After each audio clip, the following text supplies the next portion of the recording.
Good evening, everyone. If I can have everyone's attention, I'd like to get us started this evening. I'd like to start just by introducing myself and then the person who is most responsible for this, and that's Chris Lee. I'm Bob Schwartz. I'm the division head in geriatric medicine at the University of Colorado. I also run a rather sizable center on aging and training program here for both MDs and PhDs who are interested in aging research. In my spare time, I have for the last, I don't know, maybe 6 or 7 years, been on the board of Visiting Nurse Association. I am presently the president of the board of Visiting Nurse Association, which has been interesting. I only took that job because they promised me I wouldn't have to look at any of the very small sheets of numbers, and I leave that to some very competent people who are also on our board to make sure that we're in the black and not in the red. I've been doing geriatric things for about 35 years. And just recently, in fact, just an hour or two ago, I was looking at a group of young medical students and residents who came to one of our programs of interest for people interested in geriatrics. And the room, I wouldn't say was overflowing like this one is, but it was truly remarkable for me to see how things have changed in 35 years. And during this, they asked each one of us about what would we do if we won the jackpot. And looking around the room, I said, I think I've already won the jackpot. There are people here in numbers I would have never expected who have an interest in aging issues, both clinical and research, people interested in the economics of the aging tsunami that has already come and will only get greater. I wish I could promise you we're going to have enough clinicians to take care of all of us as we get older. I think that's still a question. But I think that it's been a real pleasure being in this business for these 35 years. And I think it's really been topped off by me getting involved with the visiting nurse, because I think geriatrics, as most of medicine, is moving out of the hospital. And for those of you who work in hospitals and finance hospitals and so on, you may not believe me now, but you will soon. And the post-acute care world is where the emphasis is going to be when we start looking at population health. And in this post-acute care world, being able to not just age and die at home, but to live and age and die at home is going to be the biggest thing that we're going to face, so that people are not separated from family members and from their home, and don't have to spend lots and lots of years in very, very expensive community facilities or public facilities. That's the reason that we're here today. I do want to thank Chris, who is the CEO of Visiting Nurse. He's been with us for year and a half now. It's been a truly amazing change for our organization. Having him come in, things have been greatly stimulated in every way you can imagine. I'm so appreciative of the both counsel that he gives us as well as the leadership. So I'm going to stop here. We have a really great group of people on our panel. And I'm going to give this back to Chris so that he can lead us forward. Thank you, Dr. Schwartz. Again, my name is Chris Lee. I'm President and CEO for Colorado VNA. I've been here about a year and a half.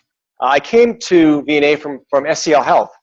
In fact, worked for about 13, 14 years in a hospital and health system.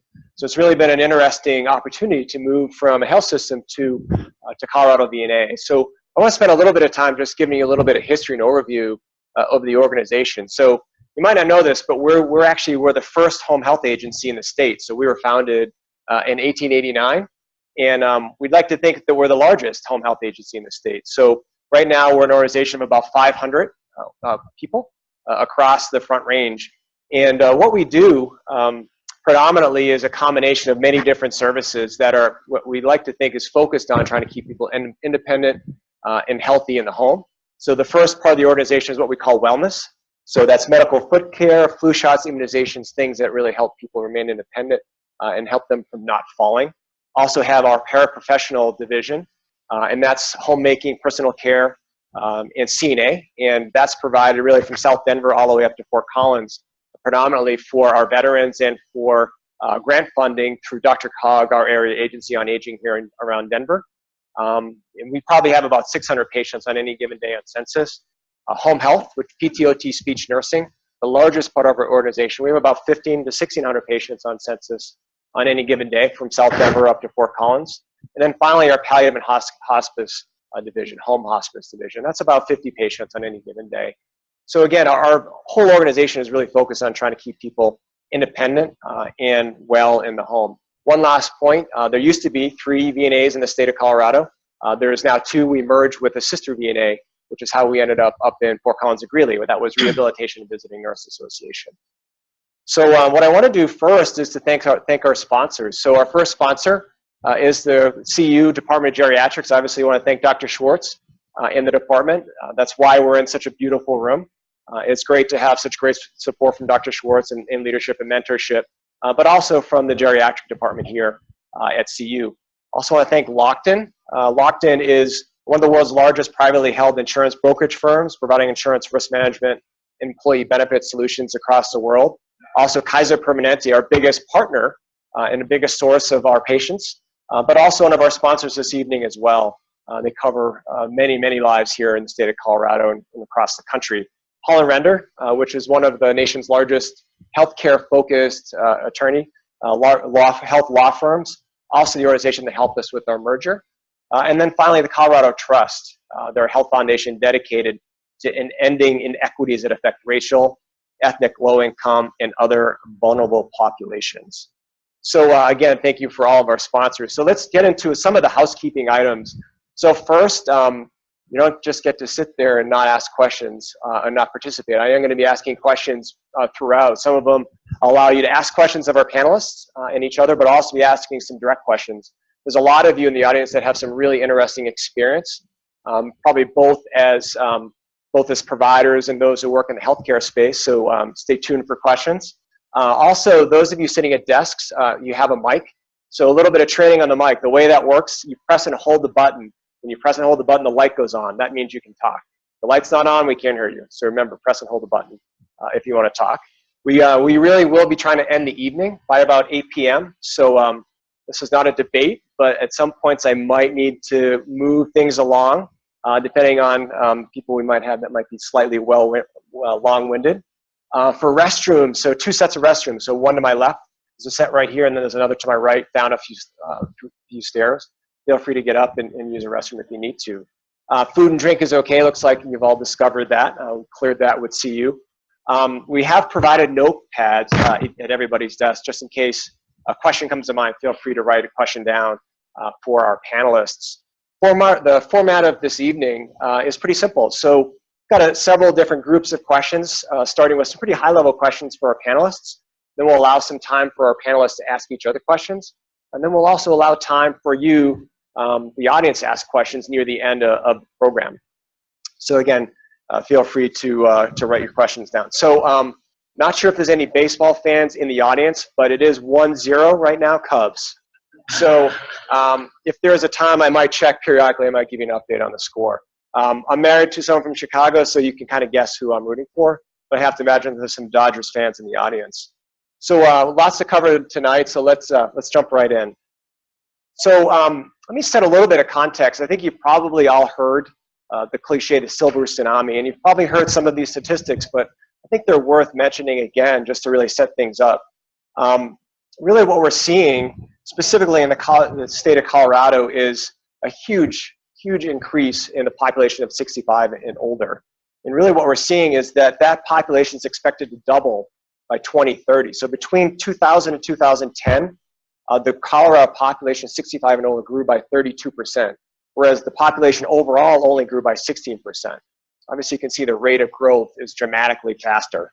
Aging boomers born between 46 and 64 are forecast to increase the population by over 127%, 123% by 2030. And really what this translates into, by around 2010, there's about a little over 500,000 patients, so people over 65. By 2030, there's projected to be over 1.4 million in the state of Colorado. So you can imagine that is a huge growth in people. So tonight's panel is focused on learning more about how Medicare, Medicaid, insurance payers, providers, and community-based organizations are thinking about this problem. Hopefully, we'll learn a little this evening about the storm to come. So with that introduction and that context, let's jump into some of our questions. Okay, panelists, you ready? Okay, so this question is for Sue. Actually, before I jump into questions, I actually need to talk a little bit about our panelists. So I kind of forgot about that. Kind of important, don't you think, for a panel discussion?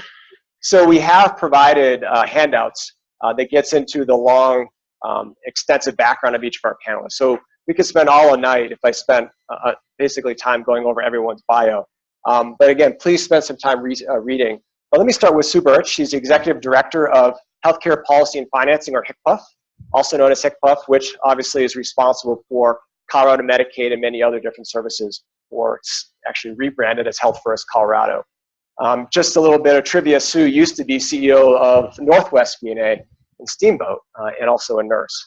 Also Dr. Malcolm Frazier, who is CVNA's Associate Medical Director, also a board certified geriatrician, and a wide background in community-based geriatrics in the home, as well as in skilled nursing facility and private practice. We have Dr. Paul Ramsey. He is the first full-time executive director of an organization called The Little Help. It's a community-based organization that helps connect neighbors and seniors so that seniors can remain in their communities. So they started in Denver and have expanded out to many other counties in areas in Colorado. Also, Dr. Mark Levine. Since 2003, he's been the Chief Medical Officer of Medicare Region 8, which includes Colorado, Utah, Wyoming, North, and South Dakota. Also internal medicine physician and on the faculty here at the University of Colorado. And last but not least, Don Backstrom. Don's a licensed physical therapist, and since 2007 has held numerous senior roles at Kaiser, and right now is responsible for geriatric and post and subacute care for Colorado across all its Colorado members. So it includes home health, DME, skilled nursing, et cetera. And I think there's a few other things you're responsible for as well, Don. But it's probably plenty. So that's our panelists. So let's start with a definition. So this definition I actually pulled from the Healthy Aging Plan off of CDPHE, but I think it actually probably came from HCPF. But the Centers for Disease Control and Prevention defines aging in place as the ability to live in one's own home and community safely, independently, and comfortably, regardless of age, income, or ability. So I wanted to throw that definition out there really just to set our context and have us think about that as we jump into our questions. Okay, so before we jump into questions, one thing I really am curious about is the makeup of our audience. We're going to do, to really involve you a little bit early, a quick poll. So because we're curious about who's here, I'm not going to ask a question. Have each of you please raise your hand if this group categorizes who you are. So how many of you are clinicians and or researchers? Okay, so maybe a fourth almost. How many of you work in state government and or are a healthcare policy expert? Okay, a couple. How How many of you work in community-based organizations? Okay. How many of you are caretakers? How many of you are soon to be caretakers in the next 5 to 10 years? Okay. And then finally, how many of you are simply interested adults? Okay. So I actually was thinking that the audience was going to be more skewed towards those who work in healthcare. But what I think I'm seeing is it's a pretty evenly matched or evenly distributed group. So I think it's going to be a great opportunity for those of you in the audience to ask questions of our panelists. So I think we're actually really ready to get into questions. So let's jump in with some of the high-level questions. And the first question is for Dr. Levine. So how does the movement from fee-for-service to population health-focused payment affect the ability for people to age in place? Thank you, Chris. And actually, maybe I should go back and talk a little bit about those terms, because I've been in medical care for much longer than I care to admit, as a matter of fact, and have seen the healthcare system change enormously. When I first went into medical practice, and I practiced for a number of years doing general internal medicine in South Denver, it was a very provider-centric healthcare. My care of patients started when they walked in the door, and it ended when they left the examining room. And there was no connection before or after. People were expected to come to me, and that was also true of the healthcare system in general. We're evolving a new healthcare system that is much more patient-oriented than it ever had been before, in which the centered around the needs of the patients themselves. One of the things that's pushing that along is a change in the payment system, in the sense that we're moving away from simply paying people who provide care for providing services, and the more services, the more money they get, and instead are trying to refocus the healthcare payment system onto keeping people healthy, keeping them out of the hospital. We're evolving from individual small payments to physicians, hospitals, etc., and evolving toward, although we're not there yet, the kind of a community-based payment system in which a global payment might one of these days go to a community and say, this is your money for healthcare, for the care of your population. A better emphasis upon health and not just on health care. We are already beginning to see some movement toward that. Doing that changes the whole dynamics in the healthcare system, in which the hospital, for instance, which is currently in the healthcare system, very much a profit center. But in a global payment system in which a community is paid a certain amount of money to care for the population, the hospital becomes a cost center instead of a profit center. Changing the whole dynamic and refocusing the whole healthcare system onto the patients themselves and what are the patients' needs. How do we not only care for the patients, Bob was talking about post-acute care, but also pre-acute care, preventing people from needing the care that otherwise they would be getting in hospitals. So these changes that we are seeing that are beginning to occur in the payment system of American healthcare are going to be very far-reaching and very patient-centric. Thank you, Dr. Levine. I want to move on and ask Don a question with Kaiser. So Kaiser serves over 100,000 Medicare Advantage age seniors in Colorado. So Medicare Advantage, just a quick summary, is Kaiser's essentially paid a per member per month fee, flat fee, to care for all the healthcare needs of a patient, of their 100,000 patients. So how does, with its 100,000 Medicare Advantage seniors, which is an alternative to traditional Medicare, how does Kaiser think about aging and dying in place for its members? I was listening to Dr. Levine, I was thinking, well, Kaiser kind of has that model, because of the Medicare Advantage payment system. The way we get reimbursed at Kaiser is pretty much CMS gives us a per member per month payment. And if we can keep that member healthy and not in higher cost settings or higher levels of care, the patient thrives and stays a member and is satisfied as a member. I wanted to go back though to your definition about in place, and I think that you read a definition that was sort of like what we've all heard, that people want to age and die in place, and I would propose that what Kaiser's learning in the last few years, that for some people in place means their home. So we've tried to develop programs around helping people achieve that goal of aging at home. For other people, the in place is not as important. The with whom is important. So instead of I'm going to stay at home until they take me out, pretty much.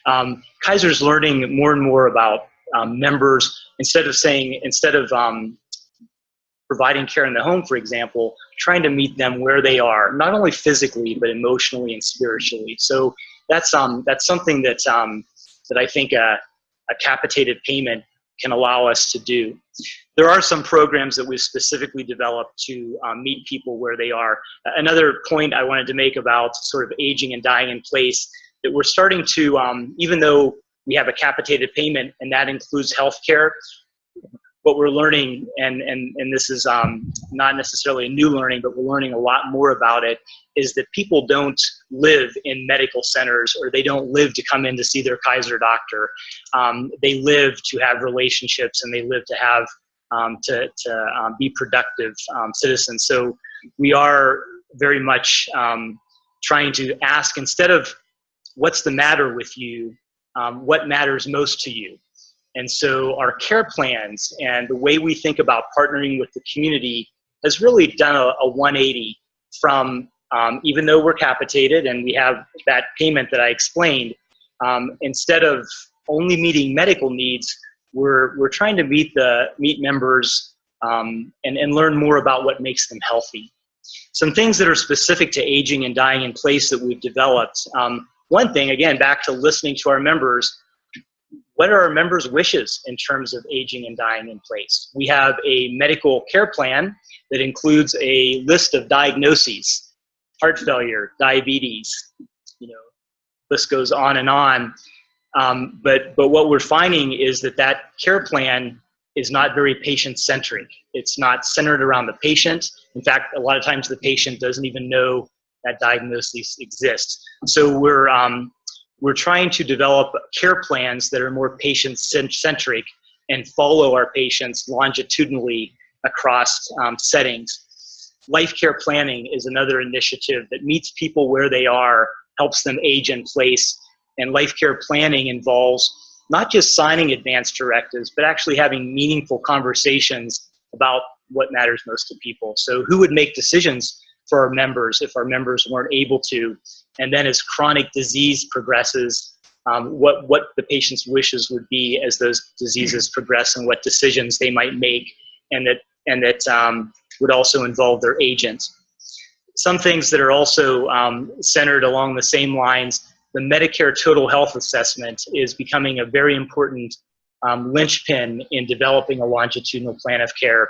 So periodically asking people about geriatric syndromes, for example, falls, urinary incontinence, depression, physical activity.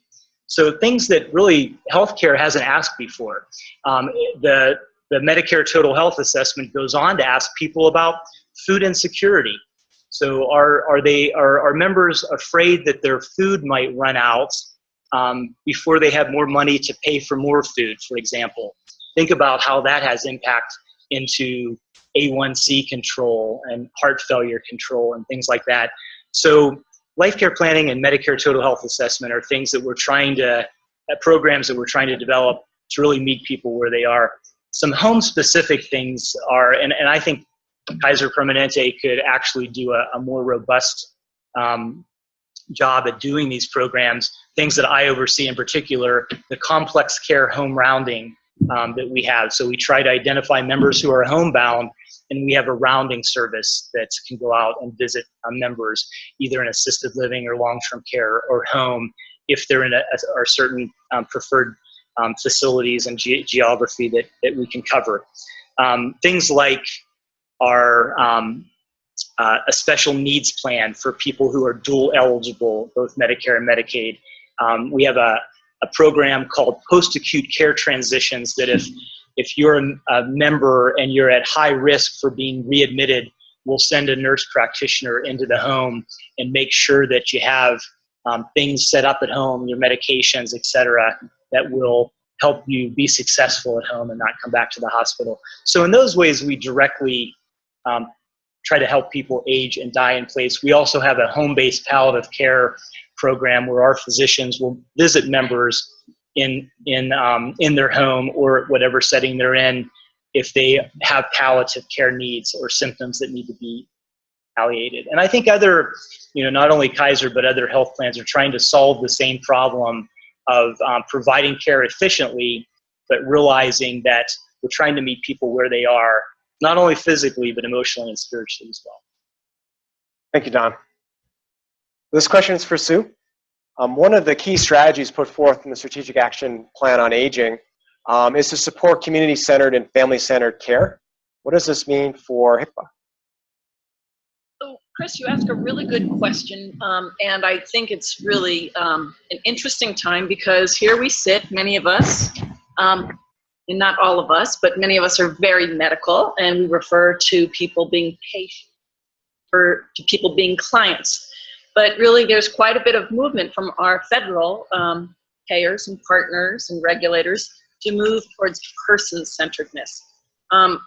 What that means for our department, which I remind people that there are 3 state agencies that oversee the health and human services, or the health and well-being of folks. There's the Colorado Department of Public Health and Environment, and they've got an aging task force. There's the Department of Human Services that has a strategic group on aging, and then there's Healthcare Policy and Financing, my department, HICPA, which oversees the plan.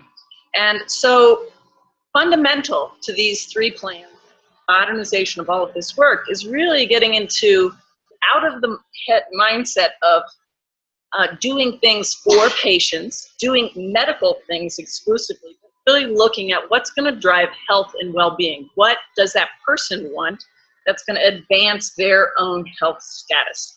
And it's really important for us to understand that our global partners that are way ahead of us in the arena of universal services and certainly aging services have a lot of significant research showing that we probably in America have this wrong.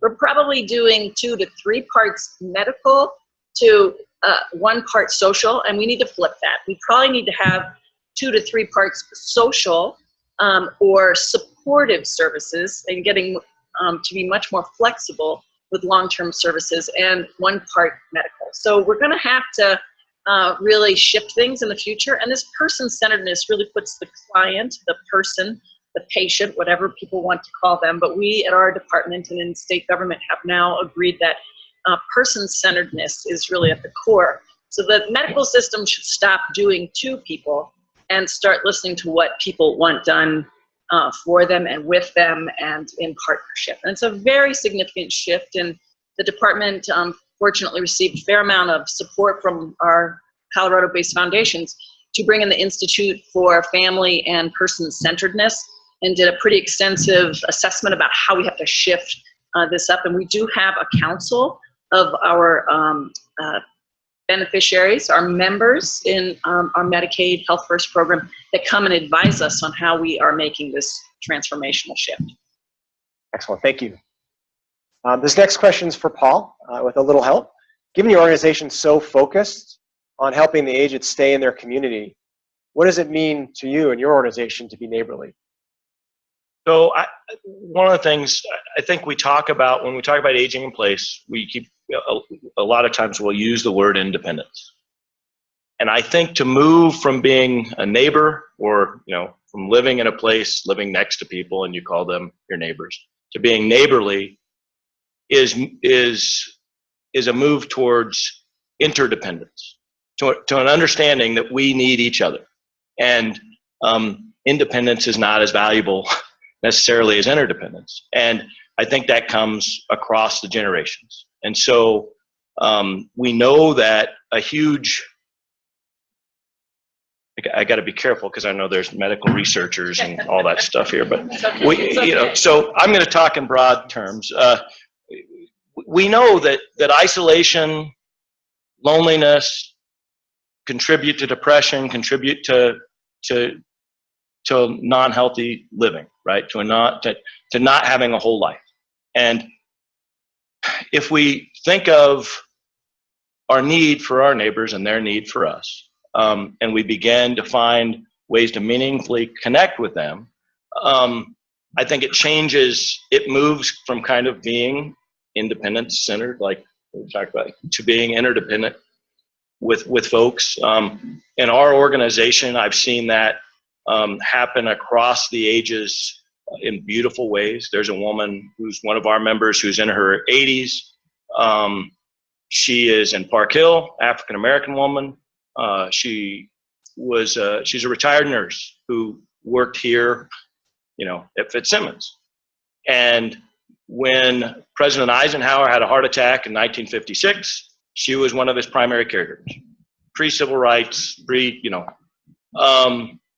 and we, at picnics, we're sitting there with junior high kids, elementary age kids, 80 and 90-year-old folks in her neighborhood, and she begins to tell that story.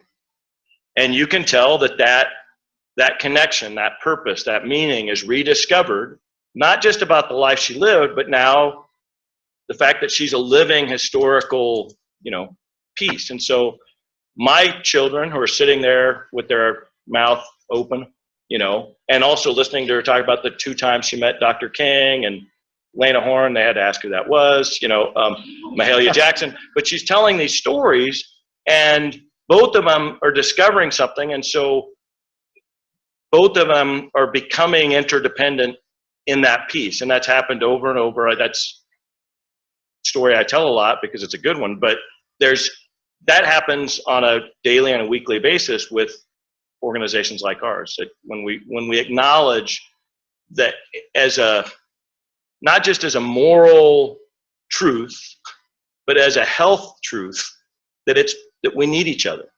And that, I'll stop after this one thing. I think that one of the things that we say a lot when we talk about aging in place is connection to family. They want to be near their family. Could you imagine if that's all you had?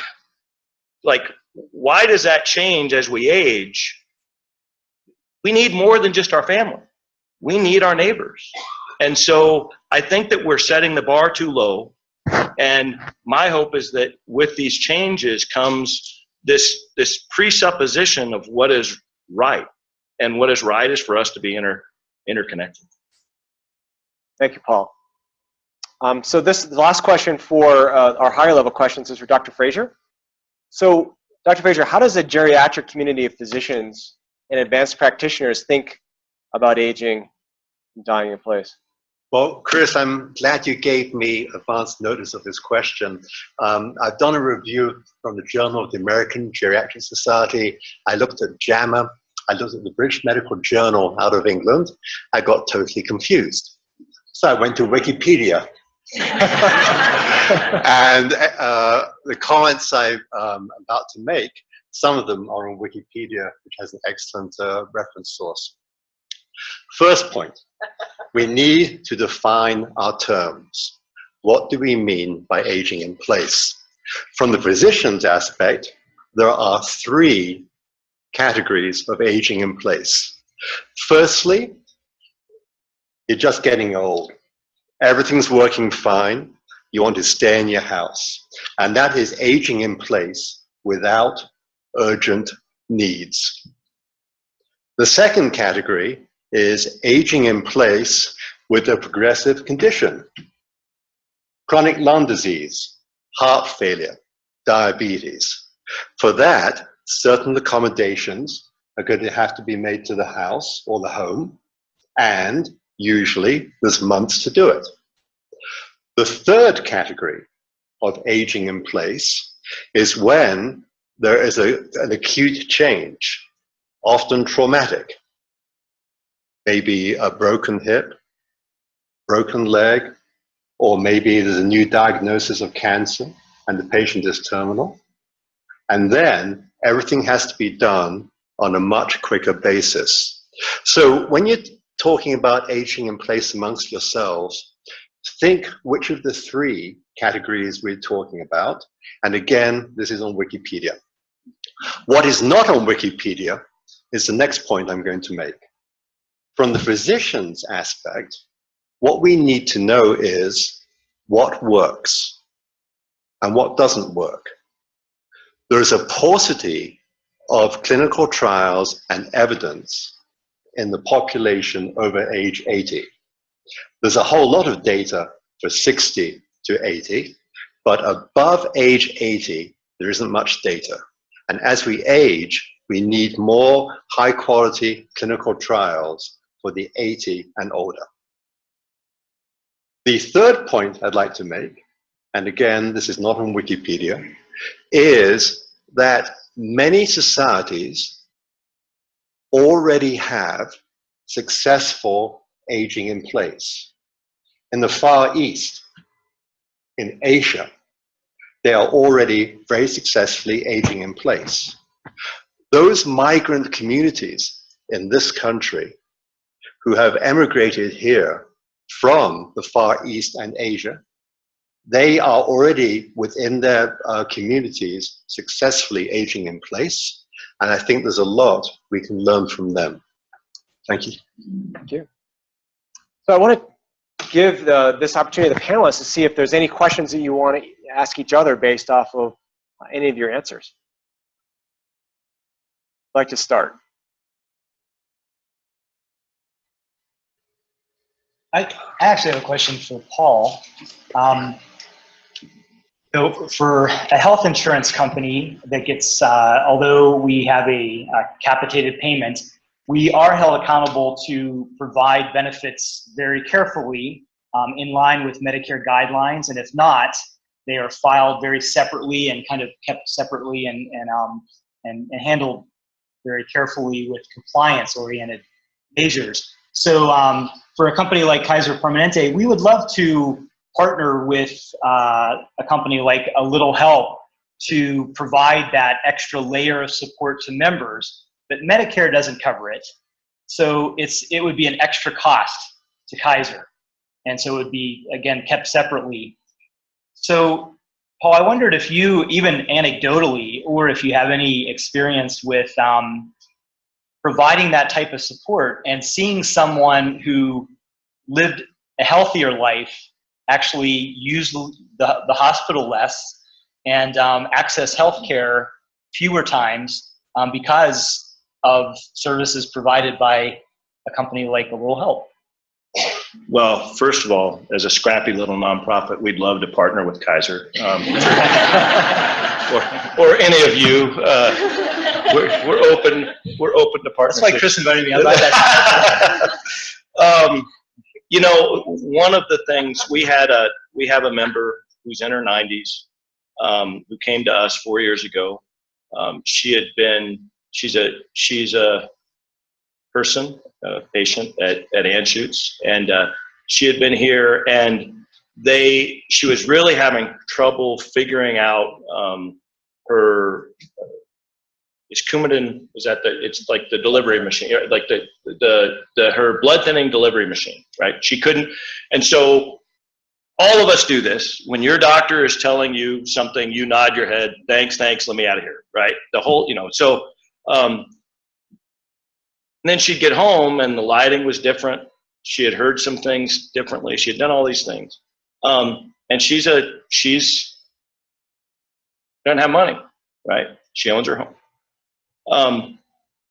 She knew from what they were saying to her, if she couldn't get this figured out in her home, they were going to figure out some other options. And trying to think of what I can say. She's easily identifiable, so I got to change my story a little bit. She basically, what happened in desperation, she called us, tells us the story, and we sent one of our volunteers who happens to have a medical background, but is just a volunteer. So I say that for HIPAA reasons and everything else. But she happens to have, so she goes with her. They come home. It's a very simple thing. And now whenever she feels anxious about that, she just calls us. We email that particular volunteer. That particular volunteer loves her. This is a lovely, lovely woman. Goes over and just makes her feel better about it. There was really no technological or medical issue. It was just her discomfort and her anxiety level over having this machine in her home, that she wanted to make sure she didn't do anything wrong, or, you know. And so that also now happens, to answer your question anecdotally, you gave me that invitation, around regular Jeopardy watching. So now they've kind of timed that to where she'll watch Jeopardy. The volunteer says they'll watch Jeopardy together, they'll answer the questions together, and then there also is just this, and everything seems to be working well with that. So I know for sure that she's going less on that issue. And we've also partnered with a co-housing nonprofit for her, so that she has someone that's coming in that will help her with some of the day-to-day piece and that piece. So I don't know if I answered your question. Yeah. Again, a volunteer, in my opinion, kept this person from going to the emergency department every time they got anxious or confused about taking their Coumadin. Happens all the time, every day. We keep paying for the emergency department, the hospital, and a volunteer there's not a medical solution to that problem. Can I ask you a question? Do you refer your patients to YouTube? Well, one of the questions that we were going to talk about, I think, is technology, and we're learning more and more about that. I mean, let's face it, you can solve any problem with YouTube. Yeah, it's incredible. Even I, who have no mechanical abilities at all. Yeah, it's really a really useful resource. Excellent. So, and I'd love to have our panelists ask each other more questions, but in the interest of keeping us moving, I want to ask the audience a couple of questions as well, just to increase some of our participation. So does anyone in the audience have any thoughts and or insights around the topic of cultural differences with respect to aging and dying in place? Let's try to tackle that one. Behind you, Chris.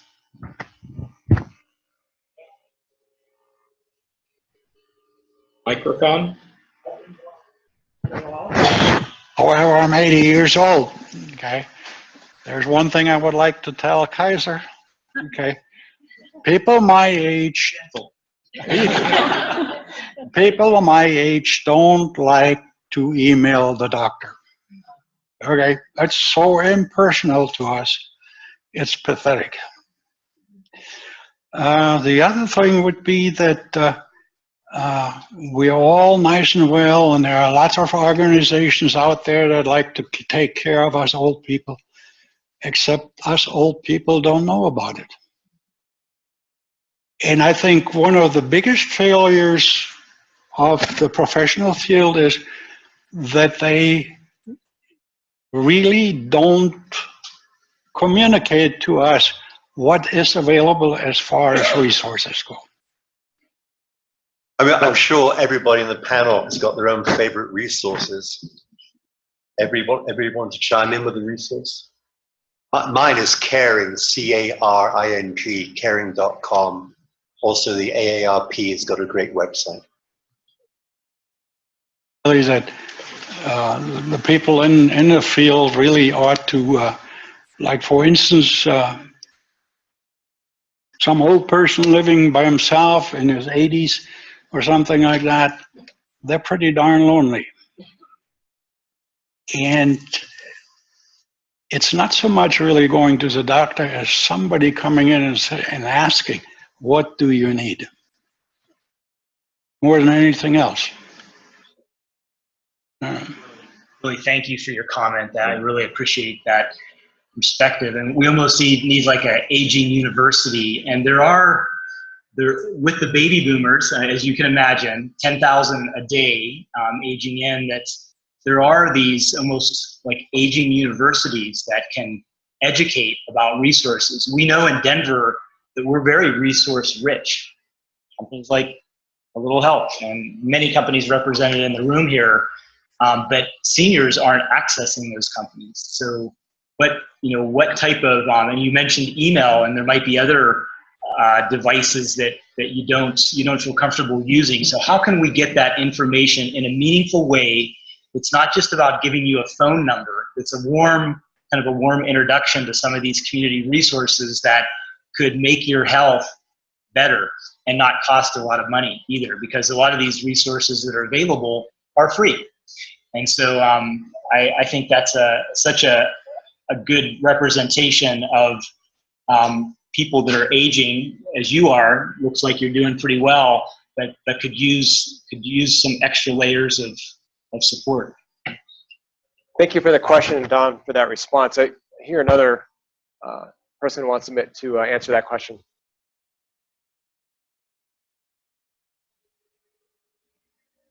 Curtis? Go ahead. Stay on. Go ahead. I've gotten to be very passionate about the value of palliative care in terms of helping people stay in their homes and working around the goals of that and values of that individual. One of the questions that we are always asking on each, say, admission to palliative care and then throughout is, so what is most important to you at this point in your life? And I think, getting back to your question, our whole team is going in there periodically. And on top of that, of course, there's a telephone resource. I think one of our challenges is, though, convincing others that we are keeping people out of the hospital and then monetizing it in such a way that our value is truly seen so that we can continue to exist. Excellent. I think there's, I think AJ had raised his hand first. Then we're going to move on, and then if you could hold your questions till after, so we can get through. My question was asked, so thank you. Oh, okay. I am the daughter of two 96-year-olds sitting here, so anybody want any questions answered about the elderly? I'm sure you can see that they're probably good ones to answer it, but I'm kind of continuing on with him. I mean, I'm on the internet all the time. They have no interest in it at all. And, are there websites, are there things that I could look for resources, some free, some not? Where do I go to look that? Do I just Google aging in the home? I mean, we looks like we have a couple audience members who want to take a hand at answering that question. I think Chelsea won, followed by Carol. Go ahead, Chelsea. One of the best things in the community is case managers, and our company offers that, but there are several companies that do case management services. And what case managers do in the community is really just help you get connected. So if there's a problem to be solved, really finding out what that underlying problem is, and not just putting a Band-Aid, but really getting a solution for you, even if we're not the ones providing it. So maybe connecting you with the right people, and those are kind of your connectors in the community, I feel like, for the most part. They can get you really home health, non-medical, fall alert systems, meals brought to your home. Really, case management in the community is really, really important. And there's a lot of case management companies around here.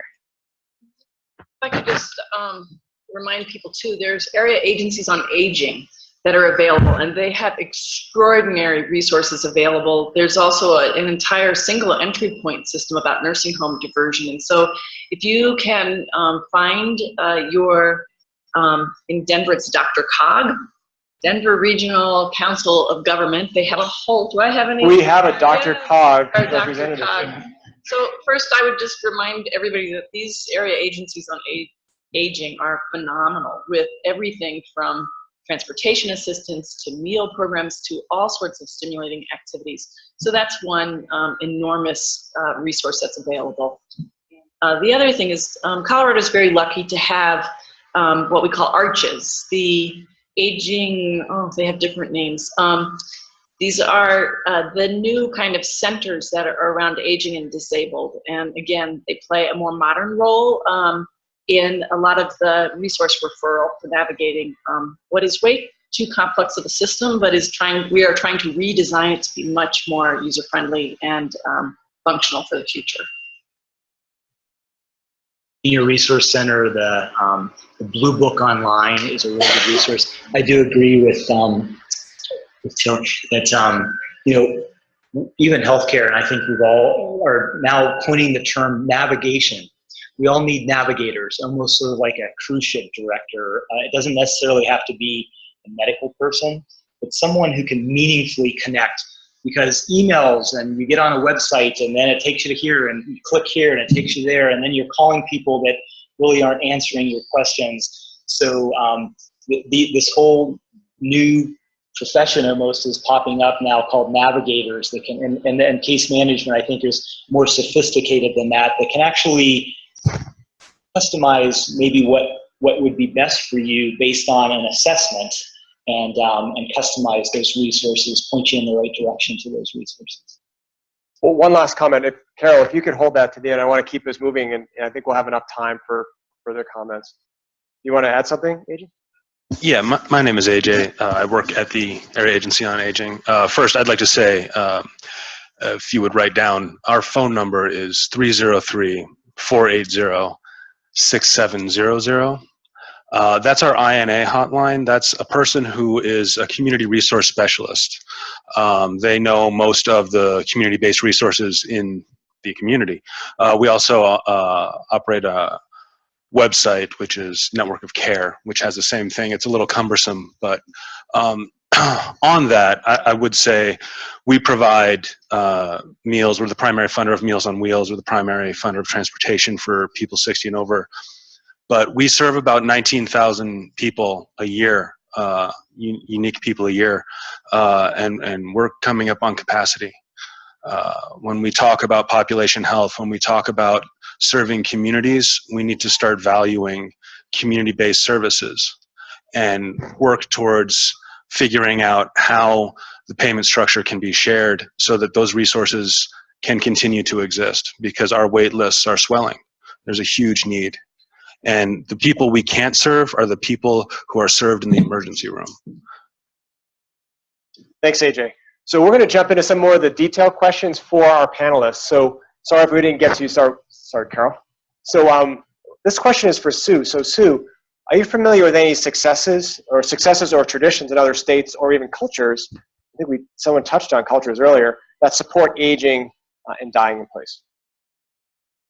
Yeah, and Chris, I would just really encourage people to start using more modern kind of terminology about community living, because whether you're in home, I see a lot of heads shaking, but home, nursing home, assisted living, co-housing, we've got to help people understand that living in community is really important. It gets to that balance of not just your physical domain, not just your ability or disability needs, but really your kind of relationship needs.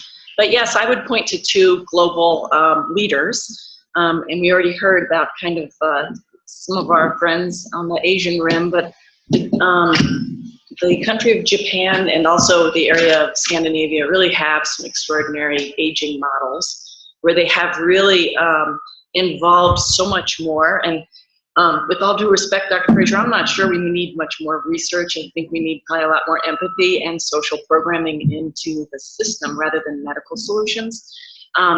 So I do think those countries, there are hallmarks of activity that really show that they put in large proportions of social services to much more evidence-based medical care. And so it's how they also get around cost containment, because they can deliver such greater value, such greater quality of services, because they mix in these very essential social services. Now, I don't know that people realize this, but here in the United States, Colorado is one of the strongest states in the nation for home and community-based care, which I know for my AAA or Dr. Cog friends, and I know there are home care association folks here and palliative care, might feel like we're not doing enough. But we are renowned in the country for being a strong leader in home and community-based, because we have a movement towards community living. We have a catalog of services and activities that are going on to really modernize and prepare. There are some extraordinary housing demonstrations going on in our state down in Boulder, co-housing for elderly, a lot more of the communal settings. There's some very vibrant things happening, and we have a very strong capacity of housing alternatives and choice, and we are also one of the earliest states in the country to lead on a consumer-directed movement. So those things just really bode well for us, but we still have so much more to do to prepare for our silver tsunami that's hitting all of us. But I will say that from my perspective, it's really more in the social service realm and no longer in the medical needs necessity area, because we have great innovations in technology, but we have a lot of people that really just want greater integration of physical and behavioral health, and really a focus more on well-being and less on more pills and less on more medical interventions. Just some thoughts. It's really okay to use Colorado as an example state. So this next question is for Paul. So can you describe a favorite success your organization has had? So we've existed, we started 10 years ago as Washington Park Cares, with just some neighbors who were in their 80s who decided they had read an article about a similar concept in Boston and decided they were going to do that themselves. And 5 years ago I came along and we shifted because they said we needed to be sustainable, and being Washington Park Cares was probably not that sustainable. And so we became a little help, and we've moved into most of the city. But just in the last year and a half, our model is being proven in other places. So we're in Chapin County and mainly Salida right now. And that came with a group of volunteers that were looking for solutions like we're talking about right now. And so we have this great team of 10, 11 folks. Some of them are in the aging field. Some of them are retired medical professionals and social workers and things like that. But we serve in that little town 50 senior members. And there's, we have 100 volunteers, and they're doing all this stuff that we do. So I think that for me, the favorite success is that it's replicable. It's replicable by being mainly volunteer driven. And there, I think the type of partnership we're talking about between medical, social services, spiritual, all those things is much easier to see because there's 10,000 people in that town. And so we get most of our referrals from folks at the Heart of the Rockies Medical Center. We get most, so to me, I think I've been working on the model and then showing that it's replicable in not just in neighborhoods in Denver, but across the state. I like that. Thank you. So this next one's for Don. So Don, can you give us a key challenge that Kaiser has had in helping its 65 and over population age and die in place? And what is Kaiser doing to address some of those challenges? An example, I'm a physical therapist, as my card says, and I haven't practiced physical therapy for a while, but about a third of seniors fall every year. And as you get older, those over 80, it can be upwards of a half of seniors fall every year. And in traditional medicine, that's not a common question that we ask people. Now, if you fracture your hip or you fall and hurt your shoulder, we'll be glad to try to fix it or give you physical therapy to make it stronger or to relieve the pain. But it's not a question that we ask a lot is, are you afraid of falling? Or have you fallen in the past year? So this is, I think the challenge is we don't know what we don't know. So we don't know what we don't ask. And so this is something that we have now robustly in our system. And I think across healthcare, I think there's a lot of community awareness around fall prevention, but not only waiting for people to fall and then treating the consequences of the fall, but asking them if they're afraid of falling or if they've fallen in the last year. What we've done in this realm then is connected people who are afraid of falling or have fallen to resources like Silver Sneakers. This is a company that's very prevalent in the Denver, Boulder area and partners with several, the 3 Medicare Advantage programs as well as other companies. And they've developed a curriculum called Better Balance. And so this is aimed at preventing falls, very Tai Chi oriented and balance oriented and strength oriented. In addition to that, we've also developed some Better Balance classes that are held in our clinics. I got to give two examples because I think palliative care is another area that we've really in this region developed, and I think palliative care is still an emerging area of medicine that's not very well understood, because some people equate palliative care to end of life care, and really those two should be spoken about separately. The way we look at palliative care is more as supportive care, care that's provided for people who are chronically ill. Maybe they're short of breath. Maybe they have pain that is not managed by conventional means. So a palliative care team can really help with those types of symptoms, as well as clarify what the goals of care are. Again, it's the whole theme of meeting people where they are. And Kaiser, this is several years ago, was challenged by that. And many systems now have implemented a continuum of palliative care.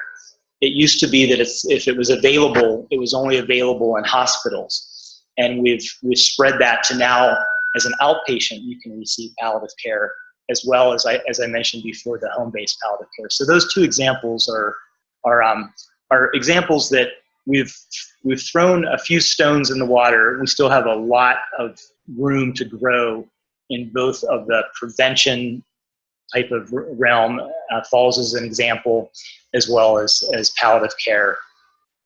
Excellent, thank you. So this next question is for Dr. Levine. So what do you think is the most exciting Centers for Medicare Innovation program that's showing really excellent progress but not yet available here to Medicare patients in Colorado? Center for Medicare and Medicaid Innovation is one of the hidden gems in the Affordable Care Act, which everybody thinks of as being Obamacare, but there was an awful lot more in the Affordable Care Act than just the changes in health insurance, which are important enough by themselves. This has given us a 10-year budget for instituting a variety of innovations in healthcare, and it's a lot of what is propelling the change that we are seeing in American healthcare, moving away from paying for the volume of services and more toward paying for keeping people healthy, for preventing illness, for keeping our focus on the patient. Part of that has been simply our new focus, or growing focus, I should say, on even measures of accountability that now take into account the health of populations, the well-being of populations. Patient experience is a much more prominent part of the healthcare system, and a large part of that is because of activities at the Innovation Center. But there are also specific activities. Colorado is a beneficiary of one of our state innovation model grants, and I suspect Sue can tell us about the wonderful work that they are doing in supporting primary care, the integration of behavioral health, and a whole variety of other activities that are hopefully going to be changing the whole nature of healthcare in Colorado. One of the programs that I've been thinking about through this discussion that we've been having about meeting the needs of people in their homes is a program called Healthy Communities, in which it's an opportunity to strengthen the connection in the healthcare system of patients, connecting patients to community resources. Community resources, as we have talked about, are out there. They're not very well known in the healthcare community, and that there is an opportunity to increase the connection between the healthcare delivery community and the community resources that are available. There are so many other programs. There's programs that we are doing to strengthen primary care, very similar and aligned with the activities in the state. And actually, we have a large grant in this large program in the state called Comprehensive Primary Care and Primary Care Plus. But your question was, what is the best, or the one that I would come to? And it's very difficult to make a choice. But I'm going to talk about one that is sort of a hidden gem. And it's an all-payer model in Maryland, in which the Maryland hospitals are now being paid a global budget. It's an opportunity to show the nation how, if we pay communities for care, that hopefully we can reduce the cost of care. And if we can, as Sue has said repeatedly, invest more of that money that we are saving from health care and move it into social programs to support people. I think it's a program that I would recommend that you keep an eye on, and hopefully you're going to hear a lot more about as a program like that takes off. Excellent, thank you. This next one's for Dr. Frazier. So in addition to serving as CVNA's Associate Medical Director, you also practice at several nursing homes in the area. Do you care for patients that are in nursing homes that could be in the home if they had more support? And if yes, what are some of the key needs that you think would be necessary to help some of those people move home or back to the community? And the answer is yes and yes. Yes, I do practice in nursing homes, and yes, absolutely, there are a lot of people who could return home with adequate support. The question is, how do you identify the level of, the level of support, and what do you do about it? Well, the most important thing is a home assessment. Somebody needs to go to the home and set a pair of eyeballs on the home and go inside if necessary and take a look at what is there. Now, I said go inside if necessary. Why is that?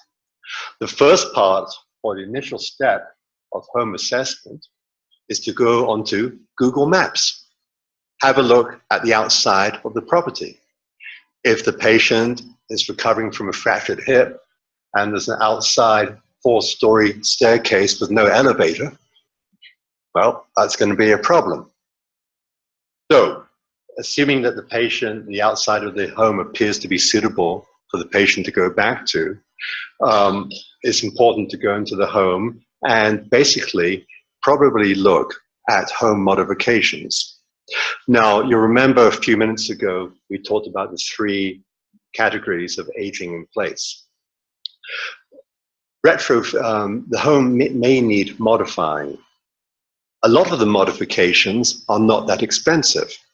For example, grab rails by the bathtub or by the toilet might make the difference between somebody being able to go home or having to go to a nursing home or stay in a nursing home. Grab rails are not that expensive to install. The question is, who will pay for it? The other types of modification can be much more expensive. And by this, we are talking about things like ramps going up to the front of the house so that the entrance to the house is step-free, or installing stair lifts, which are electric lifts, which are put in the side of the staircase, and the patient can sit on them, push a button, and it's transported up without actually having to walk up the staircase. Thank you. Thank you. I just Sure. Thank you, Dr. Frazier, for sharing that. And also, I think it's really important to know that, again, I'm going to point over there to Area Agency on Aging, because they do have specific defined Older Americans Act funds to help pay for those grab bars, as does our department. We have an entire Medicaid diversion program to keep people kind of independent and at home and off government programs.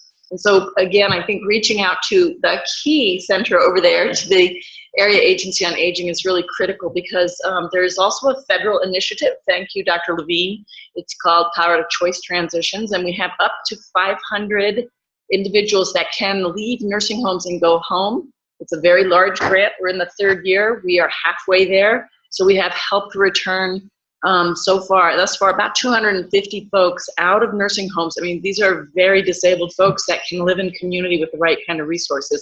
It takes lots of case management, lots of home modifications, but there are absolutely current resources available in many, many of these programs. There's many more that he knows about through Medicare as well. But I do want folks to know that those are currently available. I think we have a representative, I know certainly with CVNA and with the Home Care Association. Again, they know about many of these pockets of resources that are available. Thank you. And this is a great opportunity to ask a specific question for Dr. Susan Brahal. Dr. Susan Brahal is assistant professor here at the university, but also medical director for the VA's home-based primary care program. And I think this is a great opportunity to ask a little bit more about the home-based primary care program. It's a really interesting program that helps help veterans remain in the home. So can you answer us kind of almost the same question, just to tell us a little bit more about that program? So I want everybody to know that about 25% of everybody who's aging is a veteran. And veterans are all entitled, as long as they can qualify for VA care, entitled to all sorts of home and community-based services. And every VA has a geriatrics point of contact. So simply calling the VA and saying, I need to talk to somebody in geriatrics, can get you a whole long way. All of these home modifications, actually the VA will pay for that ramp. It's crazy. The VA will pay for that stair glide. That's also crazy. But just all of these things that people need, the VA will pay for 25% of our population that's aging. So home-based primary care was the first comprehensive home care program that it pulls together all disciplines.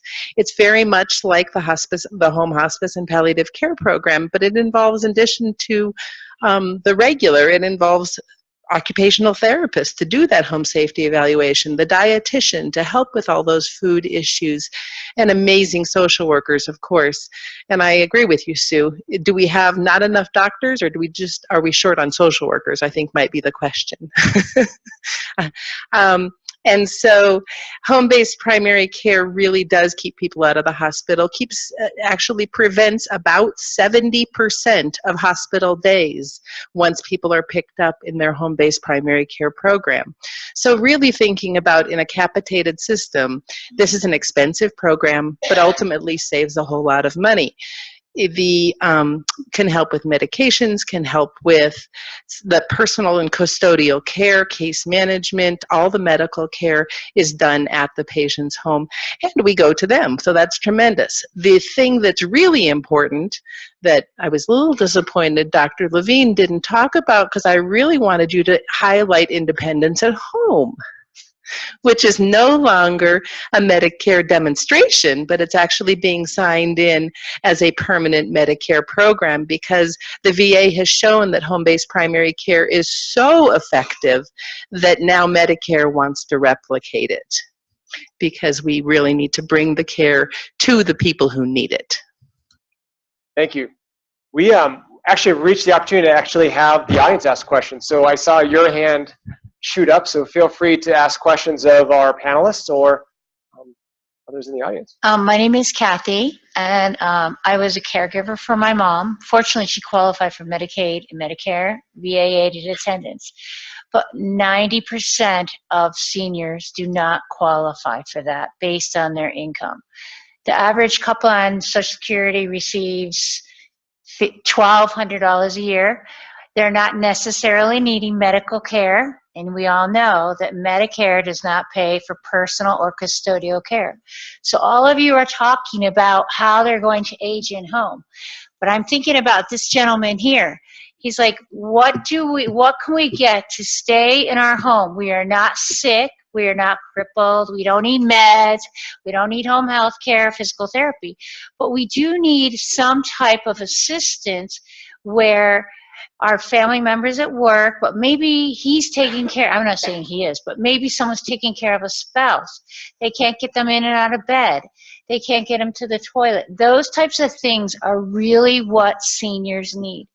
most of them, if you are physically ill, you're going to be in a skilled nursing facility, or your Medicare will pay for your home health care. But these are not services that seniors need. 90% need someone to come in and help them do all the rest. Bathing, transferring, dressing, feeding, cooking meals, giving meds. That's where seniors become ill because they don't have those services. So how is Medicaid, because most people don't qualify for Medicaid, so how are you all going to provide this care so they can age in place? Because not one senior I work with has ever said, I can't wait to go to a care home. Great question. I think this end of the table will take that one.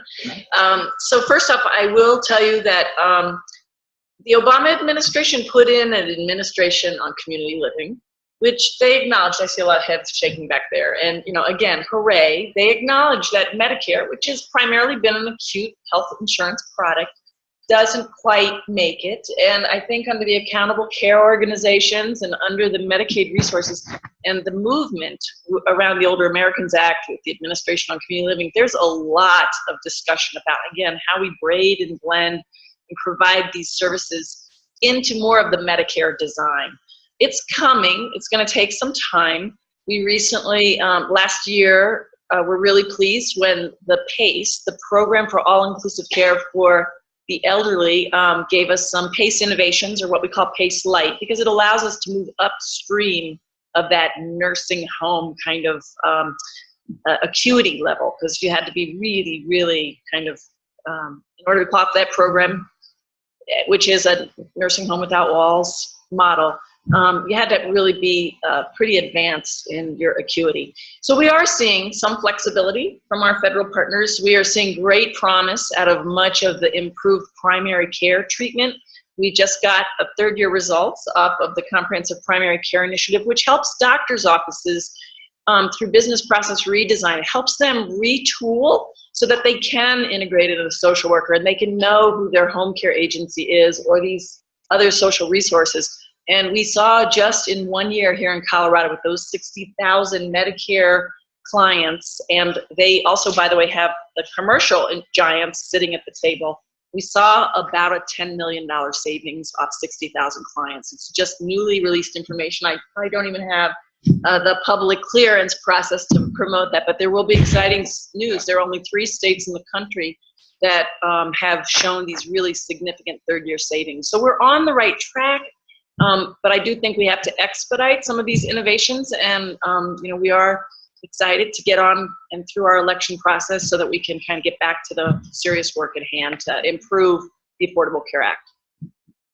It begins with assessment, I would say, too. And I think that, again, these things traditionally don't live in healthcare, you know? And so I think we're just waking up, but they contribute to health quite a bit, you know? So I think we're just waking up to the fact that we don't only ask what's the matter with you, but we ask, what else is going on? What's important to you?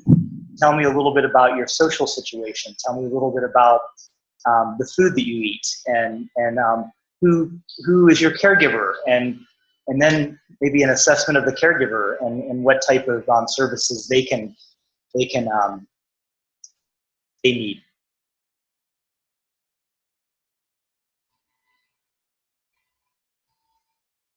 Actually, I think one second. I think Dr. Levine had a comment to the same question, and then we'll move on to another question. Yeah, I also want to say how attitudes have been changing and need to continue to change. That we've talked here about things like palliative care. We've talked about care plans and how do we approach these things from really a person-centered approach. I'll say that in my mind, a patient's care plan is what they are doing. We don't know what their care plan is until we make that home visit, that we sit down and we see, you know, well, we prescribed 6 pills for you, but you're only taking 2. Well, that taking 2 pills and whatever it is the care plan. We have been defining care plan from a provider perspective rather than from a patient perspective. We need to be changing our attitude. And, one of the things that we might be able to do is, for instance, to compare those two plans from the provider perspective and the patient perspective. I think it will help us go a long way to better provide better care. Also, palliative care. One of my favorite anecdotes about palliative care is a 7-year-old who shows up in the doctor's office with a sore throat. They get a strep culture, it's negative. What does the doctor have to offer but palliative care? Palliative care should be medical care, and not just by physicians and nurses, but by the whole system as a whole. It's really meeting the needs of the patient, really understanding what does this patient need in order to live the life that they want to. It's really the patient-centeredness of what it is that we are evolving in healthcare. We're much better at it now than we ever have been before. I just don't think we're there yet. We're going to go to Dr. Schwartz, then we'll go to you next. So I'm just a little old country doctor, and maybe it's different than the rest of you, but I wonder how many of the people in the audience are confused about all the names and acronyms that we've been presented today. Right. So even the people in our panel, and I wonder that if you had an emergency and you had to call a different number, if it was a fire emergency or an automobile accident, or somebody was using a gun outside of your house, how confusing would that be? And the idea of a single entry process, and we've heard that there are single entry processes for certain parts of the system, but not for the whole system. And we've done that for 911. There's no reason why we can't do it for elder care and have warm handoffs of people that can decide who goes to Paul's program or one of 10 programs like Paul's, one of which is in the neighborhood, most of which are not. Those things really need to get done. This system is so divided, it is so separated, it is so complicated that there's really no way either for our two 96-year-olds here to figure it out or their daughter. It's just not plausible.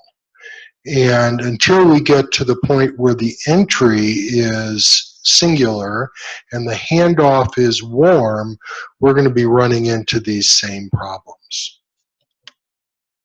Just clarify that 211 in Denver County is very active, and so it is not totally populated, but it is a system that I believe has been around a long time. I hail from Steamboat, and I don't think the 211 system is effective statewide, but I do think on the Front Range it's really robust. So if there's anybody here from United Way, I bet they can chime in and shake their head. So 211 is a community resource line, just like 911, and yeah, so I can bet that your AAA folks sitting right next to you can get some more information. I believe it's run through Mile High United Way. But that's the problem, is that they're at this lovely, nice country doctor, by the way, I'm on your team. That's the problem. There's so much information and there's so many resources, and there is not one single way to get to all of it. So just like this lady said, she's the caregiver for her folks. I was the caregiver for my parents and my mother, father, and uncle for 12 years of my adult life, and lived to tell about it. And I'll tell you what, there wasn't any time to reach out. And when there was, it was all so incredibly confusing, and it still is. And Chris and I serve on the committee, one of the committees for the Plan for Aging for the state of Colorado. And the thing that has come up in our meetings again and again is we need one central place where all of this amazing, it's all great information, it's all great resources, but if somebody doesn't know about it, it doesn't count. And so that is the point here, I think. And thank you for bringing that up.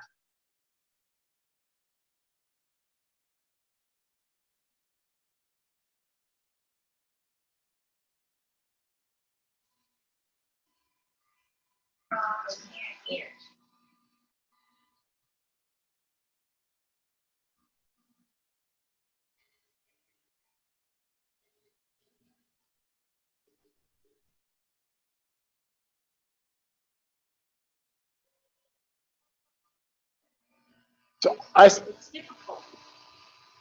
thank you for that point. I know there's a whole lot of other questions that people want to ask that are falling off their seats. We have about 5 minutes left, and there is a hard stop on this room, so I think I am going to have to bring us to a close. Okay.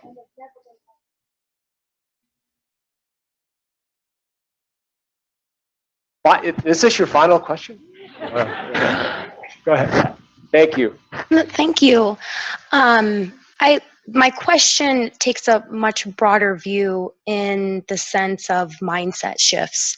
So the programs that are working overseas in Far East countries and in Scandinavia countries, they work really well, one in part, not just because they have great programs, but two, because there's a cultural mindset.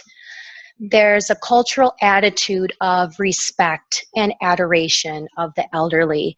My question for the panel tonight is, what can we do? What have you seen? What needs to happen with the U.S. at large to change the mindset of how we perceive elderly, so more of these wonderful programs that are going on can gain better traction, and the conversations around money and politics are much smaller and shorter? I think we need to start with the schools. I think that our greatest success is with a little help has been with teen teams at South High School. Part of the reason South's worked is because there's 88 different languages represented at Denver South High School, and so you have a value system coming from other countries that places that, and so it teaches the kids who live in the neighborhood that type of value, and the administration and the teachers at South have affirmed that as a high value, and so it begins to shift the social consciousness and what we see is, as I said early on, as right. And so I believe that you have to start with that imperative, and then and begin with kids. I think that we learn a lot as we watch that. You know, I learn a lot as a parent to see how that shifts my children's social, spiritual, and intellectual awareness. So that would be my scrappy nonprofit answer. And I agree completely from the physician's aspect. Yeah, you're absolutely right. And I guess I would just throw in that it's got to be a public-private partnership, because I think we've got to see more cross-sector solutions. I think we have to see more kind of sharing of resources, redistribution, and it can't be one of these things where government is seen as, well, government, you fix it. It's got to be done public-private. Thank you for that final question. So thanks everybody for a great lively conversation this evening. Appreciate your questions and your focus and your interest. I do ask to please take a minute to complete our survey. This is our opportunity to get feedback on the event. And as we consider follow-up events, what can we do differently and better? Also want to make the comment, this is our premier event for the year. So please consider making a donation either via the web or outside at our desk. Donations are used to fund uncompensated care. But as well as to fund pilots, new and unique things that we're trying to test to solve some of the problems that we're talking about this evening. And finally, I want to thank CU and the rest of our sponsors. Thanks, have a wonderful evening.